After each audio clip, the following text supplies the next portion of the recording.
I was seated behind a pillar at my sister's wedding. It felt as if everyone was pretending I wasn't part of the family. Then, a stranger sat next to me and said, "Just follow my lead and pretend you're my date." When he stood to speak, all eyes turned toward us, and my sister's smile faltered. But I'm getting ahead of myself. Let me start from the beginning, right from the moment I received that cream-colored invitation in the mail 3 months earlier. The envelope arrived on a Tuesday morning in April. At the time, I was living in Denver and working as a pastry chef at a boutique bakery downtown. My apartment was small but cozy, filled with the aroma of vanilla and cinnamon from my experimental baking. I'd been up since 4 a.m. perfecting a new recipe for honey lavender croissants. So when I finally got home around 2 p.m., I nearly overlooked the elegant envelope tucked between bills and grocery circulars. Victoria was getting married. My older sister, the golden child, the daughter who could do no wrong in our mother's eyes. The invitation was formal and traditional, exactly what I expected from her. White embossed lettering announced her union with someone named Gregory, a name I had never heard mentioned during our increasingly infrequent calls. I should have felt happy for her. Sisters are supposed to celebrate each other's milestones. But as I held the invitation, I couldn't help thinking about the last family dinner we had shared 6 months earlier. Our mother had hosted Thanksgiving at her suburban home. I had spent 2 days perfecting a layered pumpkin cheesecake with spiced cream cheese and a ginger snap crust that had turned out beautifully. Victoria, on the other hand, brought a store-bought pie. "Elizabeth, you really shouldn't have gone to so much trouble," my mother said, barely glancing at my dessert before placing it on a far corner of the buffet.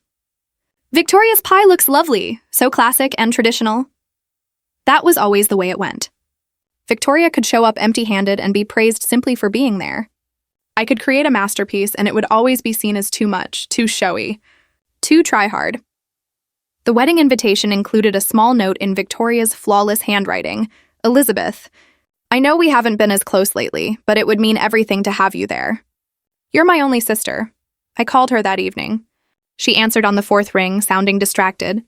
"Victoria, I got your invitation. Congratulations." "Oh, good." I was worried it might get lost in the mail. "Can you make it?" "Of course. I wouldn't miss it. Tell me about Gregory. How did you two meet?" There was a pause long enough to make me curious. At a pharmaceutical conference.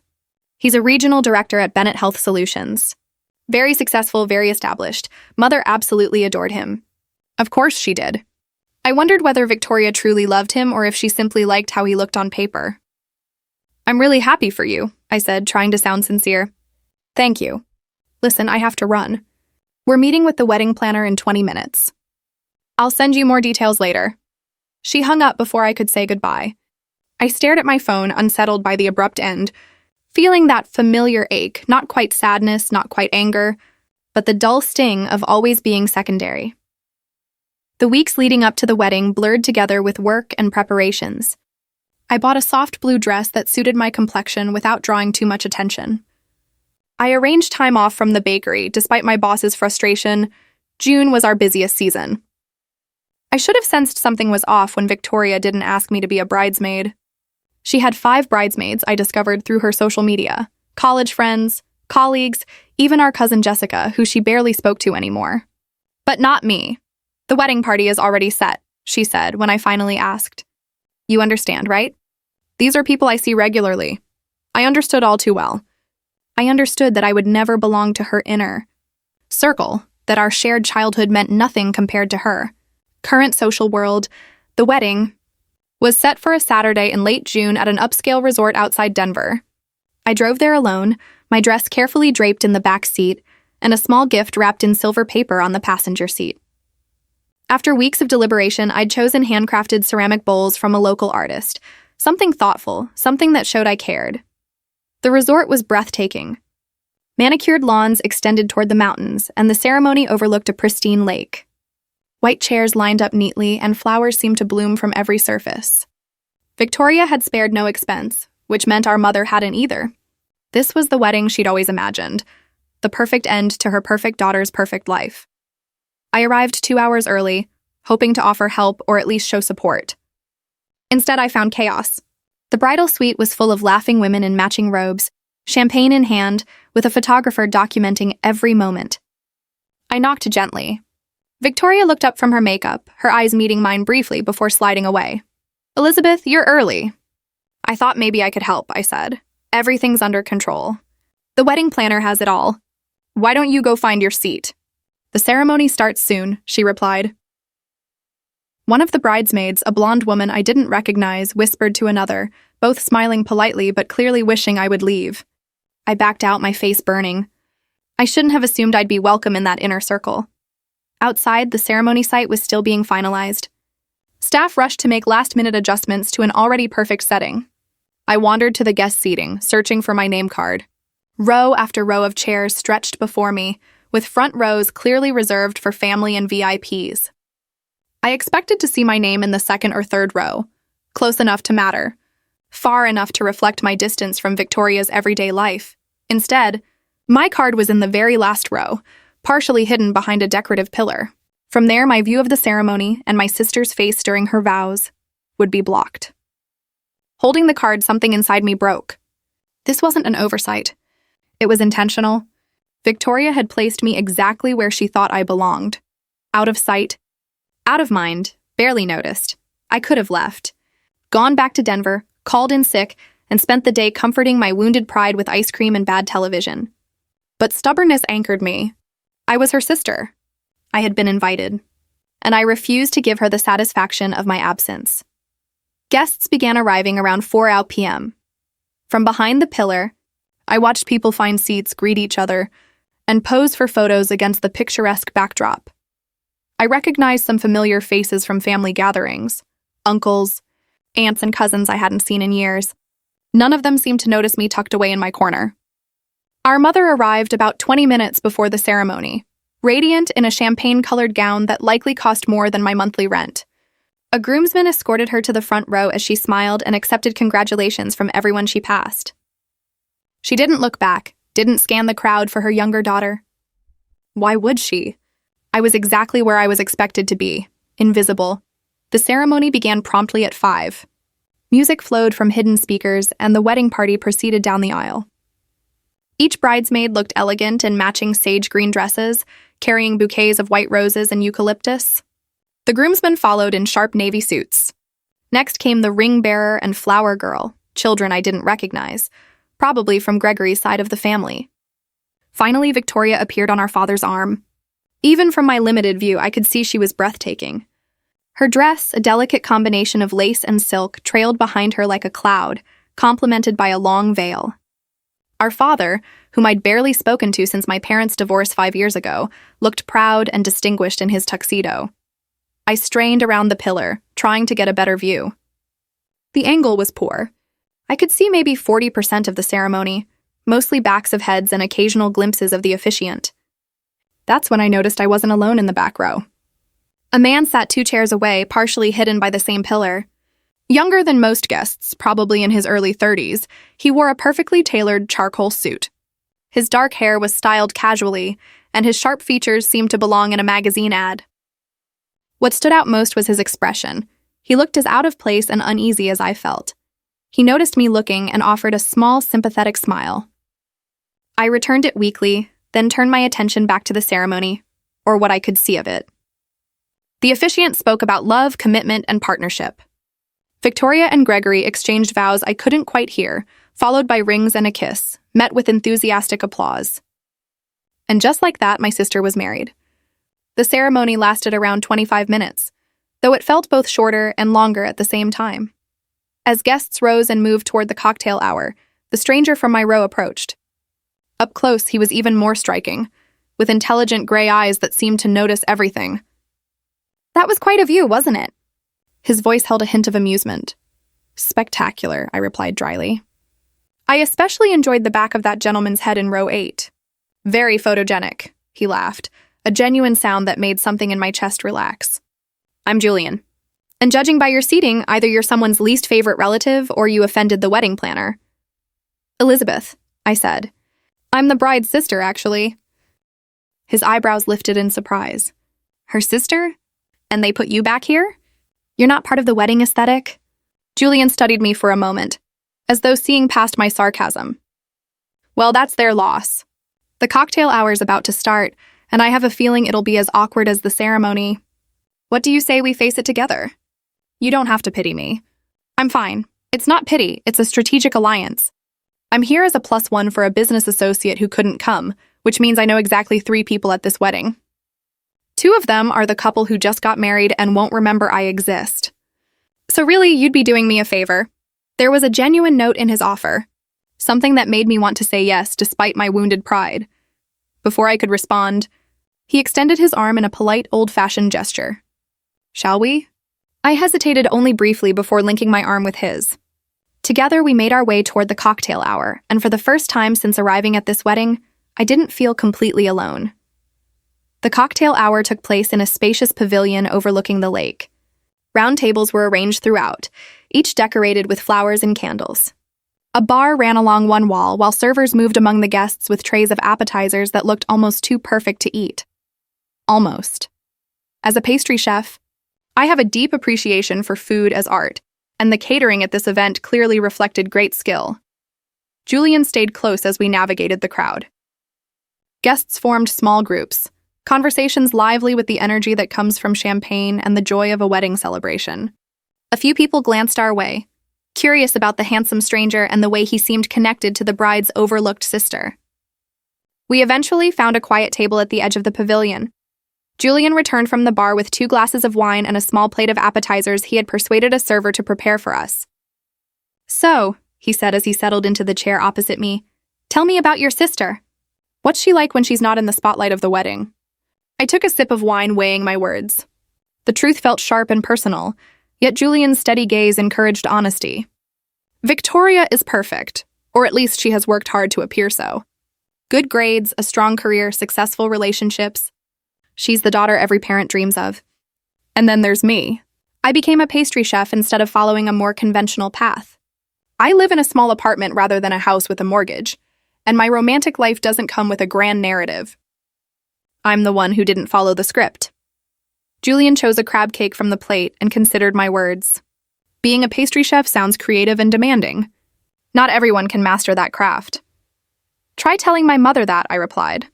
She still introduces me as Elizabeth, who works with food, as if I'm flipping burgers at a fast food chain. Family dynamics are complicated, to put it mildly. I reached for a stuffed mushroom, realizing how hungry I'd become after all the nerves. What about you? I asked. How did you come to be invited here? I work in renewable energy consulting, he explained. We help businesses adopt sustainable practices. It's technical work that usually makes eyes glaze over at social events. That doesn't sound boring. It sounds meaningful, I said. Most people just ask if I can get them a discount on solar panels, he admitted, smiling but with a guarded expression. I was supposed to attend with my colleague Dominic, who knows the groom through business. He came down with pneumonia, so I volunteered to come instead. I guess we're both wedding crashers, in a sense. Throughout the cocktail hour, conversation flowed easily. Julian asked thoughtful questions, showing genuine curiosity rather than engaging in surface-level small talk. He wanted to know about my favorite desserts to make, the challenges of working in a professional kitchen, and why I had chosen pastry over other culinary paths. In turn, I asked him about his work, the satisfaction of reducing environmental impact and the frustrations of clients unwilling to embrace the effort required for change. He spoke with passion about renewable energy and designing systems capable of sustaining future generations. I found myself drawn to his enthusiasm. You really believe in what you do? I observed. Is that surprising? He replied. Most people at my sister's wedding seem more focused on appearances than on genuine passion. Julian's expression shifted, a calculating glint appearing in his eyes. You notice a lot when you're hidden behind a pillar. Being unseen sharpens your observation skills. It's remarkable what you pick up when no one knows you're watching. A server approached, announcing that dinner was ready in the main ballroom. Guests began moving toward the entrance, and Julian offered his hand. Ready to see if your dinner seat is any better? It wasn't. The reception hall was stunning, adorned with what must have been thousands of dollars in flowers and lighting. Long tables formed a U shape, with the head table slightly elevated where Victoria and Gregory would sit with their wedding party. Place cards directed guests to their assigned seats. I found my name at a table in the far corner, positioned so I would have to strain to see the head table. The chairs around me were empty. suggesting I'd been placed with the overflow guests, people invited out of obligation, not prominence. Julian appeared at my side holding his place card. Interesting. I'm at the opposite end of the room, I muttered, frustration creeping in. Seems like someone wanted to scatter the unimportant guests so we don't crowd the main tables. This is ridiculous. I realized I was speaking more sharply than intended. I was her sister, her only sibling, and I felt treated like a distant acquaintance. Screw the seating chart, I said under my breath. Julian plucked my card from the table and tucked it into his pocket, along with his own. Come on. What are you doing? I asked, improvising. Just follow my lead and act like my date. Before I could protest, he guided me to a table much closer to the head table, clearly for important guests. He pulled out a chair for me, his hand warm on my back as I sat, then settled beside me with confident ease. Julian, we can. And we did. If anyone asks, there was a mix-up with the seating. The table quickly filled with guests who clearly knew each other. They were Gregory's business associates, people from the pharmaceutical industry speaking in acronyms and trade terms I barely recognized. They greeted Julian by name, and he responded with effortless confidence, clearly familiar with them. A woman named Patricia, vice president of operations at Bennett Health Solutions, smiled at me. And you must be Julian's girlfriend. He's been keeping you a secret. I opened my mouth to correct her, but Julian smoothly intervened. Elizabeth prefers to stay out of the spotlight. She doesn't usually attend corporate events, but she made an exception for this wedding. Patricia's smile softened. And how do you know the bride and groom? Elizabeth is Victoria's sister, Julian said. Her eyebrows lifted in surprise. Oh, I had no idea Victoria had a sister. She never mentioned it in any wedding planning meetings. Her smile faltered slightly, realizing how that sounded. I'm sure it just never came up, I replied neutrally, masking the sting of the comment. My sister had worked closely with Gregory's colleagues on wedding plans and had never mentioned me. Dinner was served in courses, each more elaborate than the last. Seared scallops, fresh salad, followed by a choice of beef tenderloin or herb-crusted salmon. The food was exceptional, but I barely noticed, preoccupied with Julian. He played his role as my date with natural ease, his hand occasionally brushing my shoulder or back in gestures that seemed casual but deliberate. He included me in conversations, sought my opinions, and made me feel seen in a way I hadn't since arriving at the wedding. Between courses, Gregory's father gave a speech, praising his son's achievements, expressing pride in welcoming Victoria into their family, and celebrating the bright future ahead. He spoke warmly about Victoria, the joy and sophistication she had brought into Gregory's life, and how she was exactly the partner he had hoped for his son. My mother spoke next. Her remarks were brief but warm. She shared memories of Victoria's childhood, highlighting her daughter's determination and grace, and expressed confidence that Victoria would accomplish great things. She recounted the wedding preparations, the mother-daughter shopping trips, cake tastings, and the precious moments they had shared. Yet she never mentioned me, not once, not even in passing. It was as though I had been removed from the family narrative entirely. I felt Julian's hand find mine under the table, his fingers intertwining with mine in quiet support. I squeezed back, grateful for the grounding presence. The best man followed, delivering jokes about Gregory's bachelor days along with sincere reflections on finding true love. Then the maid of honor spoke of Victoria's perfectionism, her romantic nature, and her lifelong dream of a fairy tale wedding. I waited for someone to acknowledge me, even in the smallest way. But speech after speech passed and my name never came up. I was invisible at the celebration. Dessert arrived, a multi-tiered chocolate and raspberry creation, visually stunning but lacking balance in flavor. The ganache was too sweet, the cake layers too dry. As a professional, I couldn't help but critique it, and Julian noticed my expression. Not up to your standards? He asked. It's beautiful, but beauty isn't enough. The execution is off. The chocolate overwhelms the raspberry, and the texture is too dense. Could you do better? I asked, my words more confident than I felt. I may have disappointed in other areas, but in the kitchen, I knew my worth. I believe you, Julian said simply. After dessert, the reception moved into dancing. Victoria and Gregory took the floor for their first dance, perfectly lit while a live band played a romantic ballad. They looked like a magazine spread come to life, the perfect couple in their perfect moment. My father joined for the father-daughter dance, And I remembered the times he had spun me around our living room when I was small, before the divorce, before everything fell apart. Did Victoria remember those moments? Did she think about the family we once were? Julian offered his hand. Dance with me. You don't have to keep up the attentive date act. I'm fine. I know I don't have to, I replied. I want to. Besides, I'm a terrible dancer and need someone who won't sue me, he joked. I let him lead me onto the floor. He wasn't terrible at all. He moved confidently while keeping a respectful distance. We swayed together, and I found myself relaxing into the rhythm. Thank you, I whispered. For tonight, for sitting with me, for the whole fake date thing. You didn't have to. Maybe I wanted to. You're interesting, Elizabeth. More than anyone else here. You barely know me. I know enough, he said. I know you're talented and underappreciated. I know you see through the superficial nonsense most people accept. I know you're hurt but hiding it, and that takes strength. His words stirred something deep within me. I blinked rapidly, refusing to cry at my sister's wedding. The song ended, replaced by a livelier tune. Couples joined the dance floor, and Julian guided us to the edge, away from the crowd. I need some air, I admitted. Let's go outside. We stepped onto a terrace overlooking the gardens. The cool evening air was refreshing after the crowded reception. Fairy lights twinkled, creating a magical contrast to the turmoil inside me. I shouldn't have come, I admitted, leaning against the railing. I had expected this feeling, yet a part of me had hoped for something different. That Victoria would remember we were sisters, that she'd want me here for real. Julian stood close, his shoulder brushing mine. Family can be the most complicated relationship. We're bound by blood, but that doesn't guarantee love, respect, or even basic consideration. You sound like you know from experience, I said. My father and I haven't spoken in 3 years. He had plans for my life, and when I chose a different path, he made it clear I was no longer the son he wanted. I know what it feels like to be the disappointment. I turned to him, seeing depth in his expression. I'm sorry. That must have hurt. It did. It does. But I learned something important. People who are supposed to love us unconditionally still have limitations.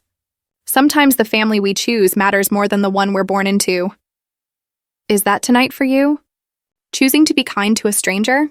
Maybe it started that way, but you're not a stranger anymore. And this isn't just kindness. His voice carried something that made my heart quicken. Before I could respond, the terrace doors opened and guests spilled out laughing. The moment broke and Julian stepped back. We should probably go inside.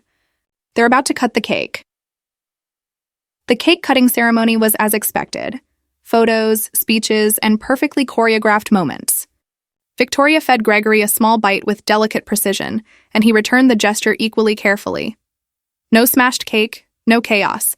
Everything was controlled perfectly, just as expected. As servers handed out slices of the wedding cake, I noticed my mother moving through the crowd, stopping occasionally to chat with various guests.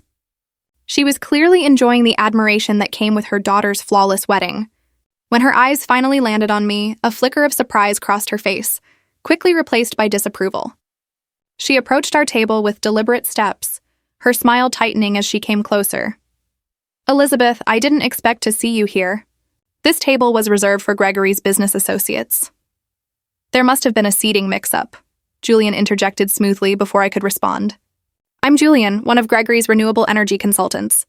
Elizabeth and I are here together. My mother's gaze shifted to Julian, taking in his tailored suit and confident posture. I could sense her silently recalculating, reassessing my presence based on the stature of my companion. I see.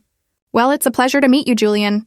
I'm Eleanor, Victoria's mother, she said, emphasizing her words as if to remind me of my place in the social hierarchy. I wasn't aware Elizabeth was seeing anyone, she added. We've been keeping things quiet, Julian replied, placing his hand over mine. Elizabeth tends to be very private about her personal life. Yes, she is, Eleanor said, though her smile didn't reach her eyes. Elizabeth, dear, I hope you're enjoying the wedding. Victoria worked so hard to make everything perfect. It's beautiful, I said, forcing the words out. She must be very happy, my mother continued. She is. Gregory is exactly the kind of man I always hoped she'd marry. Successful, established, from a good family. Everything a mother could want for her daughter. The unspoken comparison between our lives lingered in the air.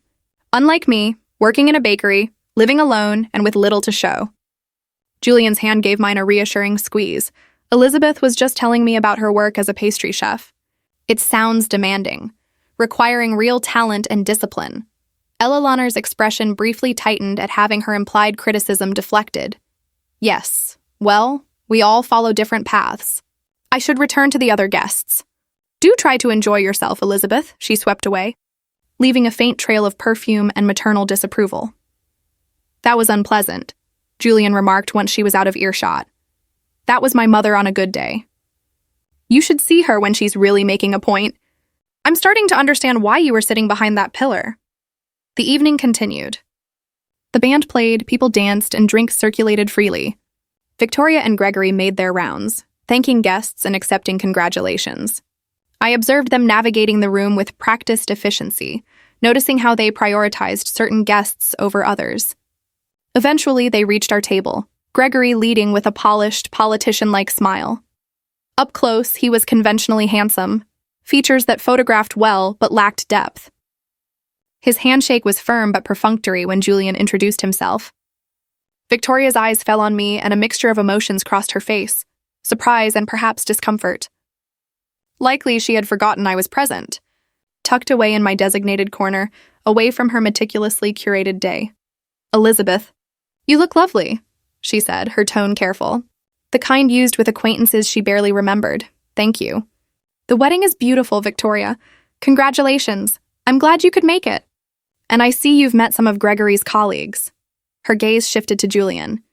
Curiosity evident. I don't believe we've been introduced, he said. Julian, I work with Gregory on sustainability initiatives for Bennett Health Solutions, and I have the pleasure of accompanying Elizabeth this evening.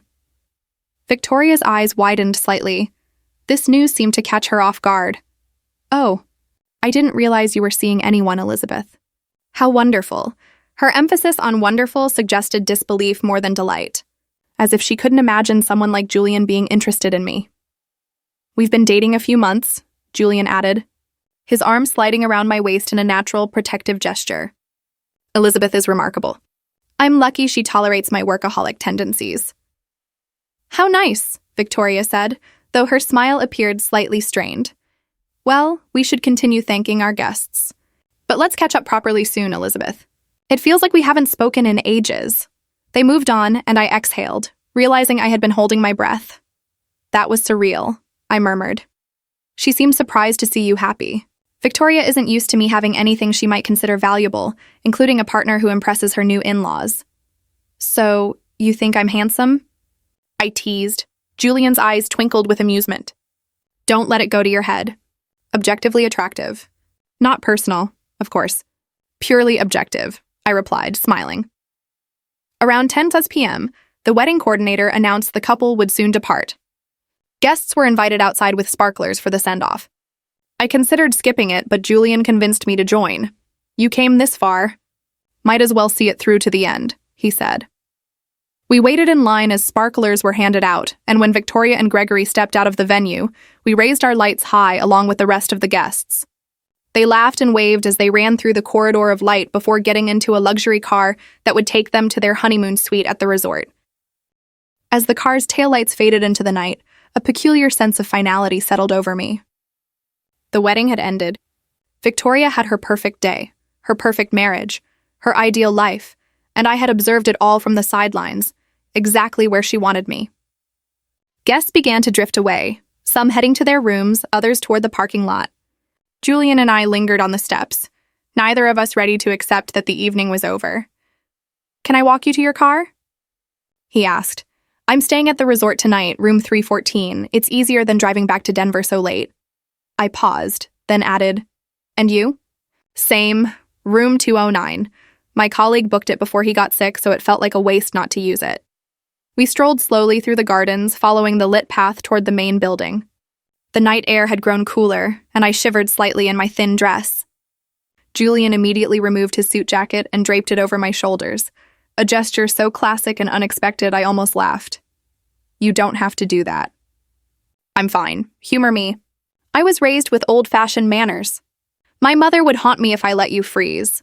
The jacket was warm, carrying the scent of expensive cologne blended with something uniquely his. I held it closer, appreciating both the warmth and the brief connection it provided. "Thank you," I said softly. "For tonight. You made what could have been miserable almost bearable." "Just almost bearable?" "I'll have to improve my fake dating skills." "Okay, better than bearable." "Surprisingly pleasant at times, that's more accurate." He stopped walking and faced me. "Elizabeth, tonight began as a strategic alliance between two wedding outcasts, but it became more than that for me. You're genuinely interesting, funny, talented, and far too good for those who can't see your worth." His words stirred something fragile inside me, something I'd long protected. "Julian, I know this is sudden, but I'd like to see you again. Outside the wedding, where we're just two people without seating charts or family drama." I wanted to say yes immediately. Every instinct told me he was different, that the connection was real. But doubt crept in, a familiar voice warning that men like Julian didn't date women like me, that this might be nothing more than fleeting kindness. "You don't have to say that just because you felt sorry for me tonight." "I'm not," he replied. "I spent the evening with someone I genuinely enjoyed. I want more evenings like that. You make me laugh, think, and feel less alone in crowded rooms. When I look at you, I see someone worth knowing better." He paused, vulnerability visible on his face. "But if you're not interested, I understand. I don't want to push." "I am interested," I admitted, the words spilling out before hesitation could stop me. "I just don't want to hope for something that might vanish in the morning." "Then let's make sure it doesn't vanish. Breakfast tomorrow? The resort has a good restaurant. No tuxedos, no wedding stress, just us. What do you say?" "Breakfast sounds good." His smile was genuine and relieved. "Nine, sigh. I'll meet you in the lobby." We reached the resort entrance. The lobby was quiet. Most guests had already gone to their rooms. This was the moment when the evening officially ended, when we would part ways, leaving me with the weight of everything I'd witnessed. Julian seemed reluctant too, holding my hand and studying my face as if trying to memorize it. "Good night, Elizabeth." "I'm glad I crashed your sister's wedding." "I'm glad you did too." "Good night, Julian." He leaned in slowly, giving me the chance to pull away if I wanted, but I didn't. His lips touched mine in a kiss that was gentle, curious, and somehow felt completely right. It lasted only a moment before he pulled away, his thumb brushing my cheek. Then he walked toward the elevators, leaving me alone in the lobby, wearing his jacket, touching my lips, and wondering what had just happened. I eventually made my way to my room for the night. The space was pleasant, decorated in neutral tones with a view of the gardens. I carefully hung Julian's jacket in the closet, changed into my pajamas, and collapsed onto the bed. My phone buzzed with a text from Victoria. "Thanks for coming tonight." It meant a lot to have you there. I stared at it for a long moment. It meant a lot? Really? Was that why she had given me the worst seat, never mentioned having a sister, and looked surprised to see me at a proper table during the reception? I typed and deleted several responses before settling on something neutral. "Congratulations again." "The wedding was beautiful." She replied immediately. "We should definitely get together when I'm back from the honeymoon. I want to hear all about your new boyfriend. He seems very successful." Of course, that was what she had taken away from the evening. Not that I had been there supporting her, not that we'd barely spoken, but that I had an impressive date. That was the only thing that made me noticeable. I didn't respond. Instead, I set my phone aside and stared at the ceiling, processing the emotional whirlwind of the day. I had come expecting to feel like an outsider, and that had been painfully true. But I had also met Julian and experienced moments of feeling seen and valued. And now I had breakfast to look forward to in the morning. Sleep came slowly as my mind replayed scenes from the evening. Victoria's perfect smile, my mother's dismissive remarks, Julian's hand in mine, sparklers lighting up the night sky. Tomorrow I would return to Denver, back to my apartment, my job, and my routine. But something had shifted tonight. A fundamental understanding of my place in my family and my own worth. I woke around 8 a.m. to sunlight streaming through the curtains. For a moment, I couldn't remember where I was until the previous day came rushing back, bringing emotions I wasn't ready to face. I showered and dressed in casual clothes I'd packed, aiming to look effortlessly put together without appearing overdone. The irony wasn't lost on me. After a whole wedding being invisible, I was now trying to make a good impression on a man I had just met. Julian was waiting in the lobby at 9 a.m. sharp, looking refreshed in jeans and a navy sweater that made his gray eyes even more striking. He smiled when he saw me. "Good morning." "You look beautiful." "You look pretty good yourself." I teased, "Isn't that my line? Aren't men supposed to get compliments?" "I believe in equal opportunity," he said. "Come on, I heard the waffles here are excellent." The restaurant was moderately busy with other hotel guests, but we found a quiet table by the window overlooking the lake. Morning light sparkled on the water, making the scene peaceful compared to the previous day's chaos. Over breakfast, our conversation flowed more easily than at the wedding. Julian spoke about work and a challenging project with a company resistant to change. I shared stories about the bakery, my brilliant but temperamental boss, and the joy of creating something beautiful that made people happy. "You really light up when you talk about baking," Julian observed, cutting into his waffle. "It's clear you love what you do. I do. It's the one part of my life where I feel confident. No doubts, no wondering if I'm good enough. I know I'm good at it. Then why let your family make you feel otherwise?" His question was direct, almost challenging, yet gentle. I set my fork down, thinking carefully. Because they're my family. Some part of me still craves their approval, even knowing I'll never get it the way Victoria does. What if you stopped wanting their approval? What if your opinion of yourself mattered more than theirs? It sounded simple, but after a lifetime of comparison, it wasn't. Julian reached across the table, covering my hand with his. "For what it's worth, I think you're extraordinary, and I don't say that lightly." We finished breakfast and stepped outside, neither eager to part. The morning was beautiful, a perfect June day hinting at summer without the stifling heat. Other guests were checking out, loading luggage into cars, returning to their everyday lives. "I should probably get going soon," I said reluctantly. "I have work tomorrow and need to prepare a few things this afternoon. Before you leave, can I ask you something?" Julian's expression grew serious. "Watching your family last night, seeing how they made you feel small and overlooked, angered me. Not just sympathy, but genuine anger on your behalf. That's kind of you, but..." I hesitated. I'm not finished. What if there was a way to change the story? To make them see you differently? To reclaim some of the respect they've denied you for years? I studied his face, trying to understand. "What do you mean?" "I mean, what if we didn't just pretend to date, but actually dated? Built something real, while also showing your family that you're not the disappointment they think you are?" "Julian, I'm not going to be used to make my family jealous."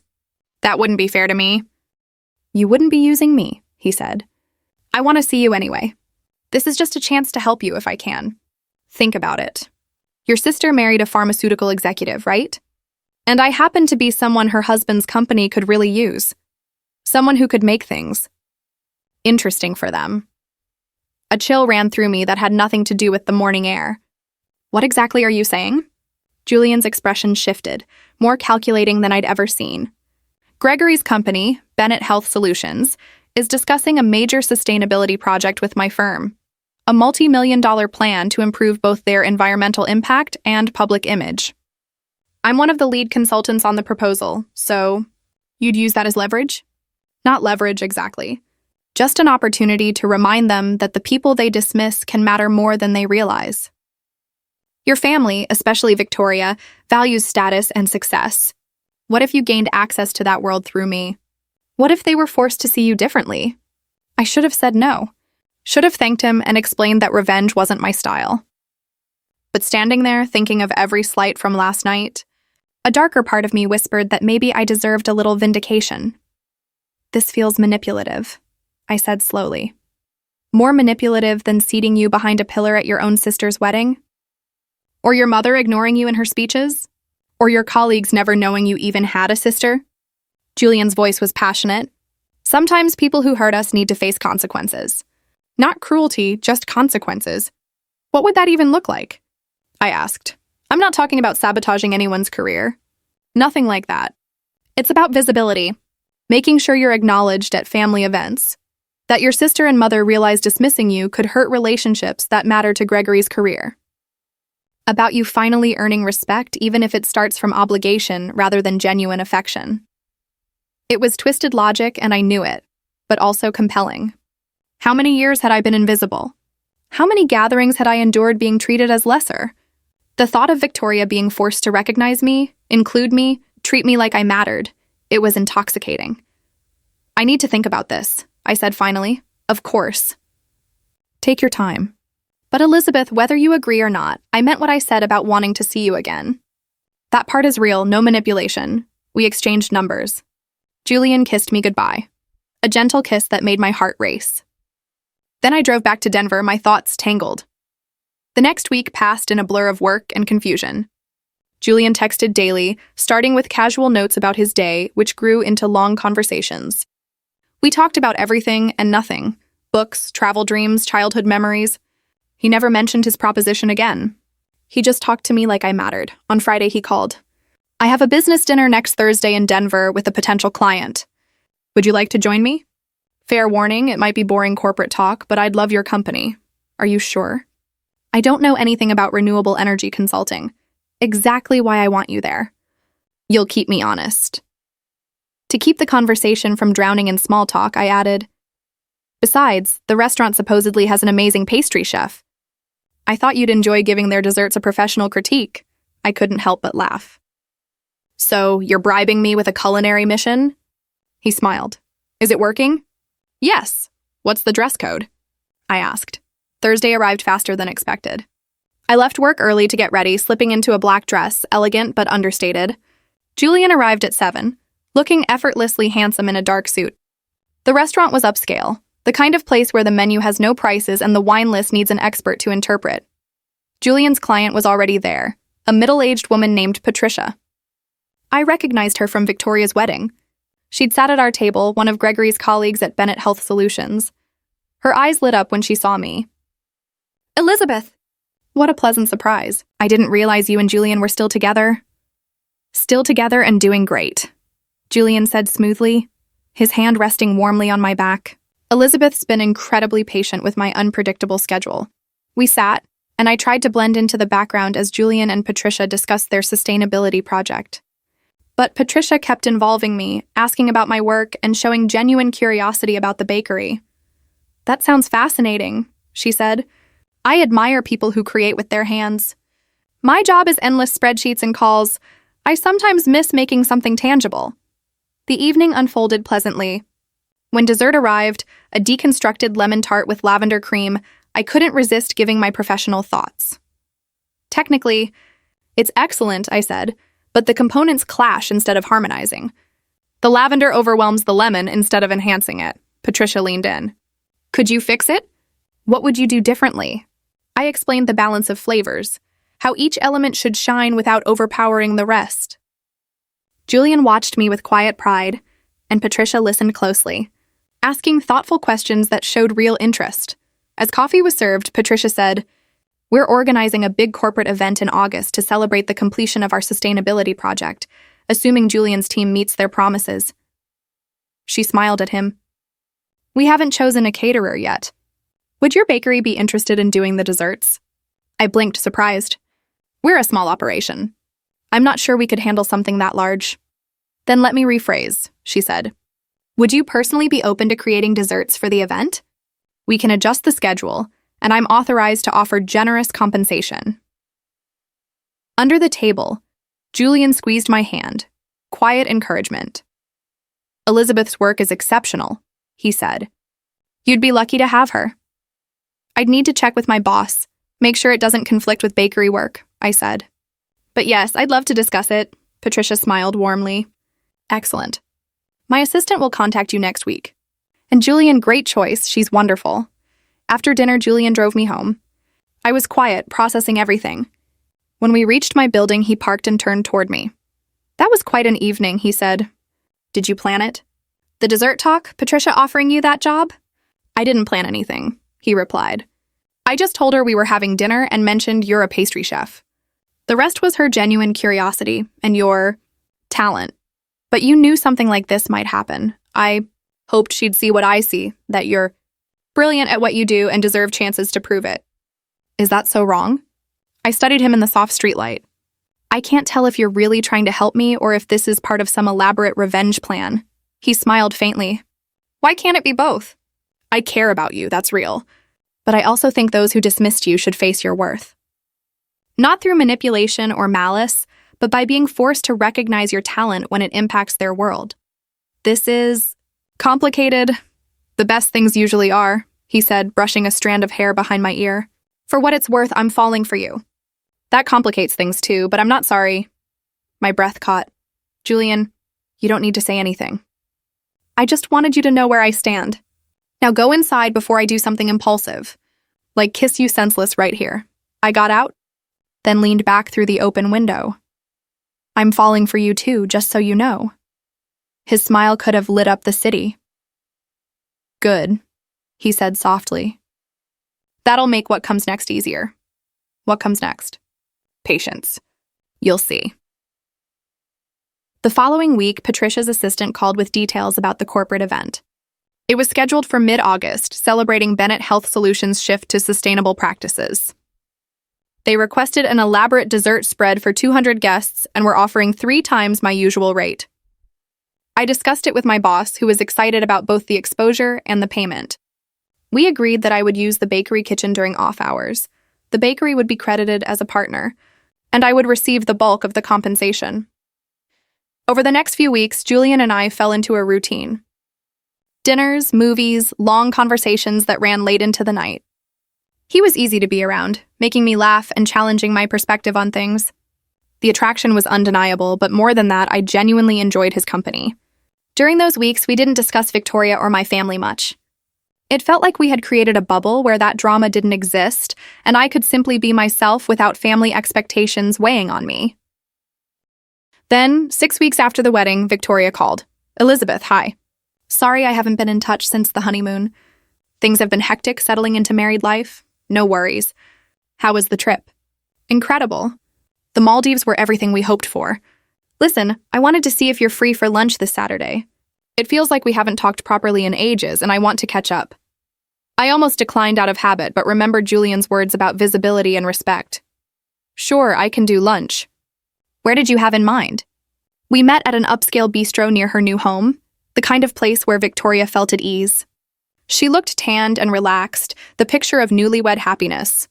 We ordered salads and exchanged small talk about the honeymoon, her neighborhood, and Gregory's work. Finally, she asked, Tell me about Julian. You two seemed close at the wedding, but you never mentioned you were seeing anyone. It's relatively new. We met a few months ago through work connections. He seems very successful. Gregory's colleagues were impressed by him. His company is handling a massive project for Bennett Health. I realized then that this lunch wasn't about sisterly bonding, but gathering information about someone tied to her husband's career. Julian's very good at what he does, I said neutrally. I'm just surprised you never mentioned him before. I told you everything about Gregory when we started dating. Had she really? I remembered brief phone calls where she'd mentioned a boyfriend but shared little detail. Pointing that out would only cause conflict, and I was curious to see where the conversation would go. I prefer to keep my personal life private. Well, I'm glad you're happy. And I heard you're doing desserts for the Bennett Health event in August. That's wonderful. Gregory mentioned Patricia was impressed with you. It's a great opportunity. Victoria stirred her salad absent-mindedly. I also wanted to apologize if things felt awkward at the wedding. I know the seating arrangement wasn't ideal, and I feel bad we didn't get much time to talk. The seating arrangement wasn't just not ideal, it was humiliating, I said, noticing her discomfort. That was the wedding planner's mistake. She didn't understand family dynamics, and by the time I saw it, changing things would have caused chaos. You could have mentioned having a sister to Gregory's colleagues or anyone, but you didn't. That's not fair. Of course people know I have a sister. Patricia was surprised at the wedding when Julian mentioned you. She said you never brought it up in planning meetings. Victoria's face flushed. I don't talk about my personal life at work. That doesn't mean I'm hiding you. Doesn't it, though? When was the last time you invited me to anything? When did you last call just to talk? Not because you needed something? Elizabeth, you're being dramatic. We're sisters. Of course we have a relationship, do we? Because from where I'm sitting, we share biology and not much else. You treat me like an afterthought, someone included out of obligation but easily forgotten. Victoria set down her fork, her composure faltering slightly. Is that really how you see it? That I don't care about you? I think you care about me the way you care for distant cousins, present at big events but not really part of my life. I've accepted that. What bothers me is the pretense. Don't invite me to lunch and pretend we're close when we both know we're not. Fine. You want honesty? Here it is. Your choices embarrassed our mother. You picked a career she couldn't boast about. You refused to follow the expectations we grew up with, and yes, that created distance. I'm sorry if that hurts, but it's the truth. Her words confirmed what I had long suspected but never heard aloud. I wasn't a disappointment because I failed. I was a disappointment because I refused to play by their rules. Thank you for being honest, I said quietly. But here's my honesty. I'm not embarrassed by my choices. I love what I do and I'm good at it. If that's not enough for you or mother, that's your problem, not mine. I'm done apologizing for being myself. I stood, placing enough cash on the table to cover the meal. Thanks for lunch, Victoria, and congratulations on your marriage. I hope it brings you everything you want. I left before she could respond, hands trembling as I walked to my car. The conversation was harsh but necessary. Something inside me had shifted. A refusal to keep accepting crumbs of affection from those who saw me as lesser. Julian called that evening. I told him about the lunch, Victoria's admission, and how I finally stood up for myself. I'm proud of you, he said. That took courage. It felt good. Terrifying, but good. Like finally saying the things that needed saying. Are you ready for the next step? He asked. What next step? The Bennett Health event is in 3 weeks. I want you there as my date, not just the pastry chef. I want you visible, acknowledged, impossible to dismiss. Are you ready? I thought of Victoria's face at lunch, my mother's dismissive wedding comments, years of being treated as less. Yes, I was ready. The 3 weeks flew by in preparation. I focused obsessively on the dessert menu, creating elegant individual portions, beautiful and delicious. Chocolate raspberry tarts with gold leaf, lemon panna cotta with edible flowers, mini opera cakes with perfect layers, honey lavender macarons that melted on the tongue. Each dessert was proof of my skill and dedication. Julian helped where he could, taste testing and offering honest feedback. Our relationship deepened, evolving from the excitement of new romance to something more solid. I was in love with him, though I hadn't said it aloud. I suspected he felt the same. The night of the event arrived. Held in a sleek downtown space of glass walls and modern architecture, I spent the afternoon arranging the dessert display on tiered stands, each piece strategically lit to highlight its artistry. I changed into an emerald dress Julian had insisted I wear, styling my hair in soft waves and applying flawless makeup. When he saw me, his expression made it all worthwhile. You're breathtaking, he said simply. You clean up pretty well yourself. The event was in full swing. 200 guests mingled, pharmaceutical executives, city officials, business leaders. I spotted Gregory and Victoria deep in conversation across the room, and my mother in elegant champagne silk. Patricia noticed us immediately and rushed over. Elizabeth, the desserts are incredible. Everyone is talking about them. You've outdone yourself. Thank you. I'm glad they meet expectations. Meet them? You've exceeded them by miles. Come. I want to introduce you to people. The next hour felt surreal. Patricia guided me from group to group, presenting me as the talented pastry chef behind the exquisite desserts. Guests complimented my work, asked about my training, requested business cards. I was visible in a way I'd never been at family events, recognized for my skill rather than dismissed for my choices. Julian stayed close, supportive, and strategic. He mentioned our relationship to everyone, positioning me not just as the chef, but as his partner. In this world of connections and status, being Julian's girlfriend carried weight. I watched Victoria notice us, her expression shifting from confusion to recognition to discomfort. She said something to Gregory and both looked our way. They've spotted us, Julian murmured. Ready for what? To remind them you exist. Before I could respond, Gregory approached, Victoria by his side. Up close, he looked tense, his smile not fully reaching his eyes. Julian. Elizabeth. Good to see you both. Elizabeth, I've heard nothing but praise for your desserts. Very impressive work. Thank you. I'm glad they've been well received. Victoria lingered slightly behind Gregory, her expression carefully neutral. Hi, Elizabeth. Everything looks beautiful. Thank you, Victoria. A brief, awkward silence settled over us. Finally, Gregory spoke. Julian, I was hoping we could go over the final phase of the sustainability project. There are some budget points we need to review.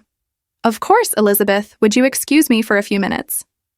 I nodded and the two men walked away, leaving me alone with Victoria. The air felt heavy with unspoken tension.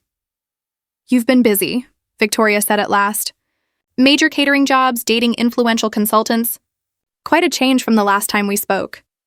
"I've always been busy. You just never noticed." "That's not fair, is it? You spent years dismissing my work as insignificant. Now that it benefits your husband's business, suddenly it matters." Victoria's controlled composure wavered. "What do you want from me, Elizabeth? An apology? Fine, I'm sorry I didn't appreciate your choices. Sorry the wedding seating was bad. Sorry we're not closer. Is that what you need? I don't need anything from you anymore. That's what you don't understand. I'm not the little sister seeking scraps of approval. I've built a life I'm proud of with people who value me for who I am." "People like Julian, you mean?"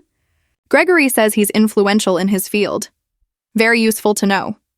The comment stung, though I'd expected it. "You think I'm using him or he's using me? That's the only way you can see this, as a transaction.